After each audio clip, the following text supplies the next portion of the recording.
Let's see how we can use the power of eBPF in Tetragon to minify container images with SlimToolkit.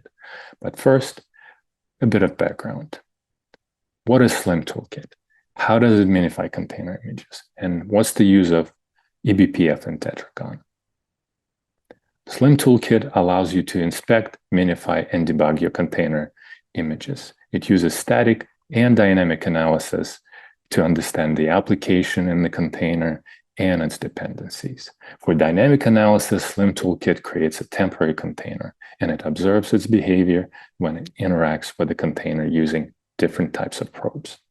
With the original design, the observations are made from within the temporary container. It's very portable and convenient, but the overhead is sometimes too much under certain conditions. That's where eBPF and Tetragon can help, but we need a different sensor for that. Let's see what a sensor might look like and how we can build it.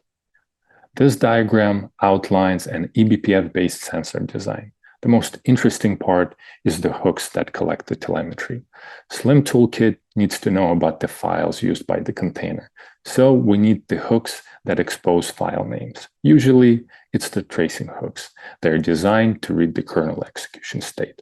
Tracepoint, kprobe, and fentry hooks are the three main types of tracing hooks that can be used.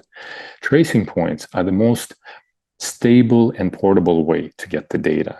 They are predefined hooks in the kernel, so we'll focus on those. There are two main implementation options to build a system sensor. Creating one from scratch, that's a lot of work. And building a sensor on top of an existing tool. We'll focus on that. There are several eBPF-based tools. Tetragon stands out for a number of reasons. It has support for Docker and Kubernetes. It has solid eBPF code. It has flexible filter and action logic in eBPF in the kernel. Don't need to do everything in the user space. It supports eBPF compile once, run everywhere, so no more kernel header installation headaches when you deploy. And it's highly programmable. Let's learn more about Tetragon and its main components, how to configure it, and how to get the data out. Tetragon provides runtime observability and enforcement for system activity using eBPF. This diagram is not complete, but it captures the main processing flows in Tetragon to configure it and to get events from it. Tetragon is configured with tracing policies. They describe what system components to hook, what kind of events to generate, and what actions to perform. There are 4 ways to configure tracing policies. Command line flags, not very flexible. kubectl, Kubernetes specific. Tetra CLI, more appropriate for ad hoc activities. API, that's the best option to integrate. Based on the provided tracing policies, Tetragon creates sensors that abstract the client-side eBPF logic. Sensors use a set of generic precompiled eBPF programs that are configured with the data from tracing policies. Note that each hook spec in your tracing policies gets a separate eBPF program instance. So if you define a lot of hooks, it takes a long time for all of those eBPF program instances to load, which is the case for the SlimToolkit integration. The eBPF programs in the kernel post the relevant events to their ring buffers, and the event observer in Tetragon agent reads them. There are 3 ways to get the events from Tetragon: Tetra CLI, event exporter, not enabled by default, and API. And the API is the key for the integration. So let's explore how we can use it. The Tetragon API is a gRPC API exposed over TCP on local host by default. You'll need to tweak the API configs a bit to make it usable. You can use Unix sockets instead of TCP, but it's harder to configure in containerized environments. There are many API calls, but the most important calls for the integration are the calls to add tracing policies and to get events. Let's see what the calls look like. First is the call to configure tracing policies. Right now, we have to provide a blob of YAML with all of your configurations. Hopefully later, the structure will allow you to specify the config fields directly instead of using an opaque object. So what does this YAML look like? Here's a partial snippet for the tracing policy YAML. Looks like a Kubernetes resource manifest.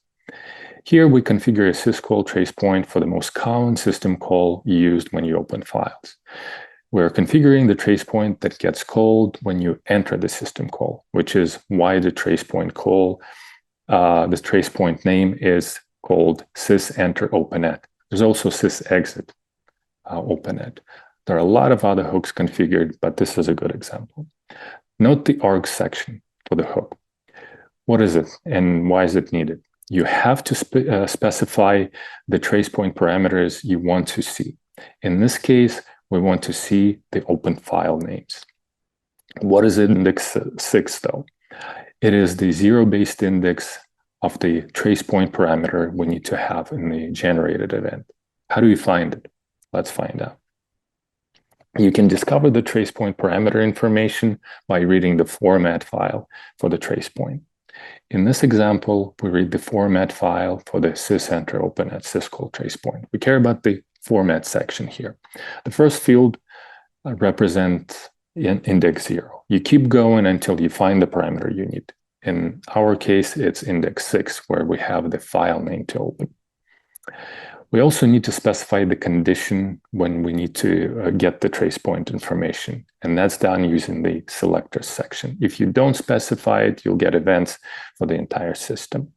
Ideally, there'd be a way to select specific container we need to monitor. There's an indirect way to do it, using process IDs or namespaces. Unfortunately, you don't have the main process ID for the container until it's running. And for SlimToolkit, it's too late, because it'll miss important file system activity when the container starts up.